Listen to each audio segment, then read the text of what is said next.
Planning to buy your first stock? Here is a simple 10-minute checklist which can help you start your research right away.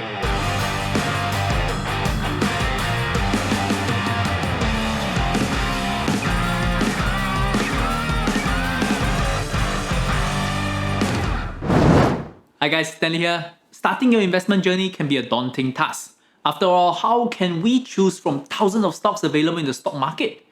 So here we have 10 simple questions that I use when analyzing a stock. Number 1, can you understand the business? I like to start with a company I'm already familiar with. Maybe it's a company that I buy a product from, say Starbucks, or a company that I use their services a lot, like Microsoft, or even a company where I am the product for them, like Facebook. It is important to find a company which we understand the business model and is familiar with them. This is because if we are to invest in them for a long term, we need to have strong confidence in them and not get panicked every time the stock price falls. Then, once I find one of these companies, I always like to do a quick 10-minute checklist to ensure that the company I'm investing in has sound fundamentals. Number 2, does the company have a decent track record? Over here, we're just making sure that the company does not have any major red flags over the past few years. We're not talking about financials of the company yet. All we have to do here is to do a quick Google search on the company to see if they have any scandals in the past. We want to find a company with at least a 3 to 5 years listing history, so we have more records on how the company behaved. As long as the company do not have any major scandals that we can know of, they pass this question. Number 3, is the company making money? This seems like a very obvious question to ask, but one that is often overlooked. It is so easy to get carried away, which I have done it myself so many times, when we hear about a hot stock and we feel the urge to buy it without even looking and understanding how it makes its money. But for our very first stock, we should really make sure that we are investing in a safe and close to perfect company. That is why we want to find one that is at least profitable and hopefully one that has a growing revenue and profit. Number 4, does the company have a worthwhile profit margin? A simple way to see if a company has pricing power is by looking at its profit margin. A company in a commodity business like oil and gas might have very low margin as it is not able to differentiate its product from its competitor. Whereas a company like Apple would be able to enjoy a much higher profit margin from the decades of building up its brand. Here, I prefer to look for companies that have at least a net margin of 10%. I would also check on its profit margin over the past few years to make sure that it has its margin consistently. Number 5, can the company continue its profitability in the near future? Next, we want to think about the long-term prospect of the business. Are we confident that the business can continue to grow over the next decade? We do not want to invest in a company that is facing a structural decline in its business.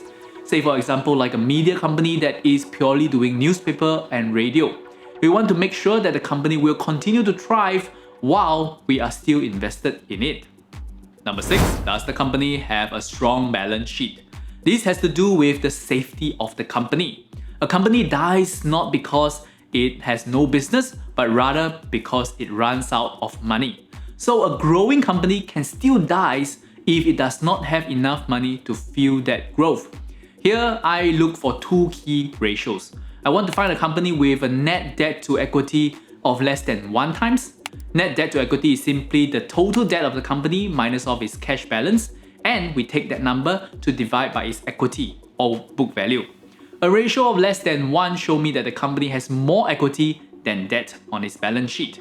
Another ratio I look at is for it to have an interest coverage ratio of more than 10 times.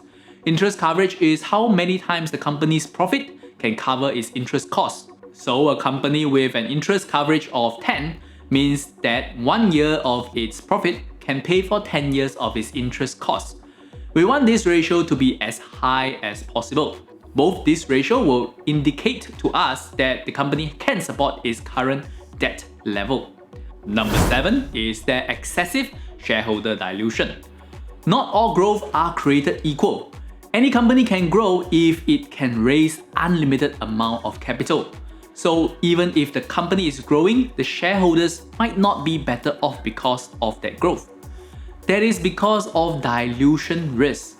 For example, a company can grow its profit from say 1 million to 2 million in 1 year, but if it has to raise more equity to do it, say again from 1 million shares outstanding to 2 million shares outstanding, the earning per share to each investor actually stays the same.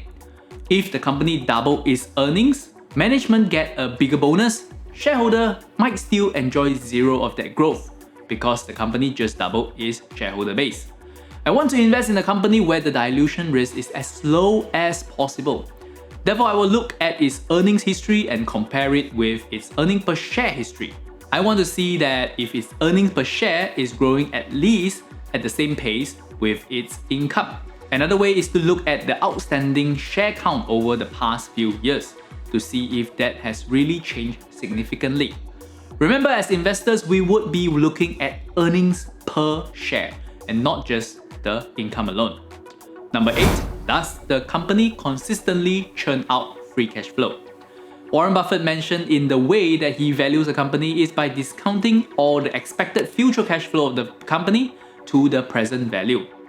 Thus, the ability of a company to generate cash is what gives its value to shareholders.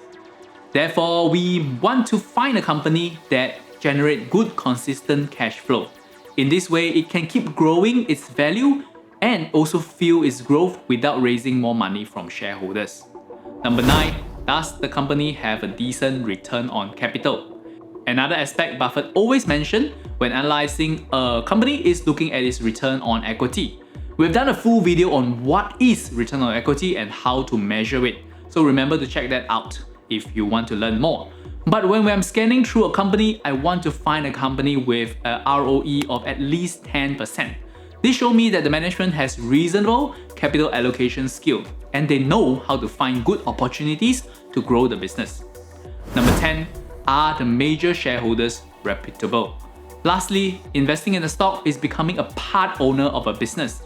However, as minority investors, we have very little influence in the business. Because of that, we need to make sure that the person in charge of the business will be fair to us. This means we want to look for managers and also main shareholders who will treat smaller shareholders fairly. To check off this question, I will Google through the main shareholders and also top management to see if they have any red flags associated with them. I also want to see if the company has very huge related party transaction which might only benefit the insider.